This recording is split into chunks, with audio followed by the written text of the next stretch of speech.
Babin. No problem. Thank you, Madam Chair. Dr. Lewis, let's see, where was that article? Okay, yeah. A recent New York Times article, which I would like to ask to be put into the record, if you don't mind, if there's no objection.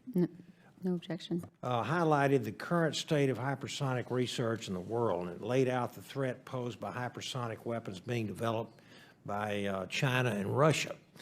General John Hyten, commander of the U.S. Strategic Command, told the Senate Armed Services Committee on March 2018, quote, "We don't have any defense that could deny the employment of such a weapon against us."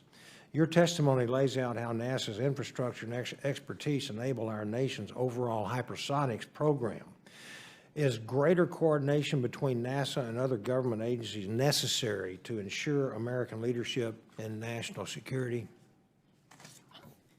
Thank you, Congressman. Well, first I would say that NASA is doing a very fine job of coordinating with the Department of Defense, and they've become a critical player in some of the work that's underway. I will give you an example. In my testimony, I mentioned the 8-foot tunnel at NASA Langley. Right. That's one of only 2 locations in the United States where you can do a full-scale hypersonic engine test.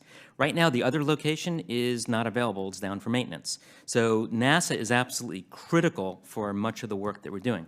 But I think it goes beyond that. I mentioned some of the contributions of NASA engineers, everything from material science to controls to understanding of propulsion technologies.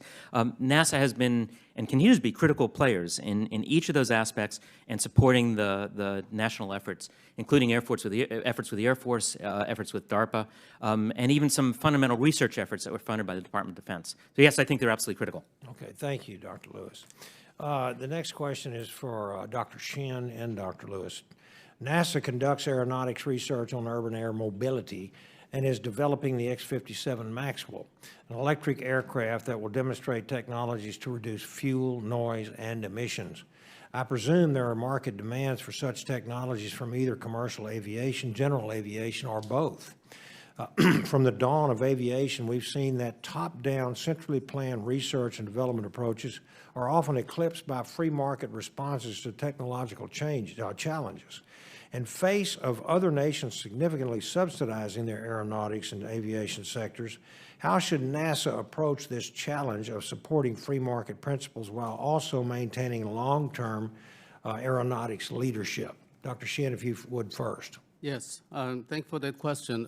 In terms of urban air mobility, just like your emphasis on free market economy that our nation holds, we believe in that. So we are not, as an example, NASA as a government entity, we are not investing to duplicate vehicle designs in this new industry because there are last time I checked, over 150 entities working on these various design concepts, and billions of dollars are being invested from private sectors.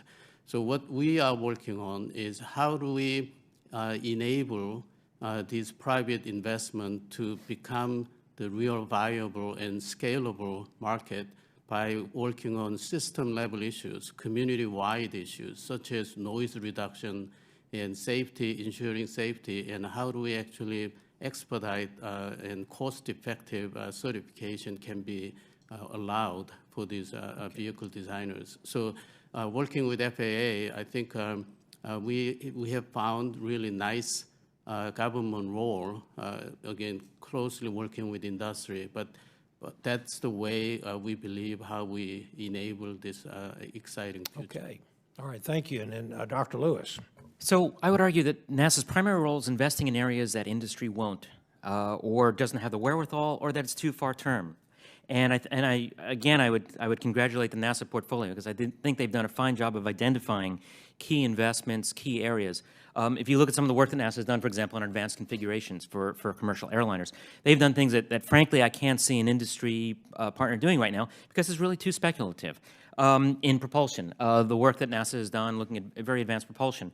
Again, wholly appropriate because I don't see it as something that the industry necessarily would have the resources or the wherewithal to invest until NASA has proven the concept and then hand it off to industry. I think we've got many examples of technologies that NASA has helped develop, and once they developed it, we're able to hand off to industry very successfully. Okay, thank you very much. And I've got more questions, but I'm out of time, so I'll yield back.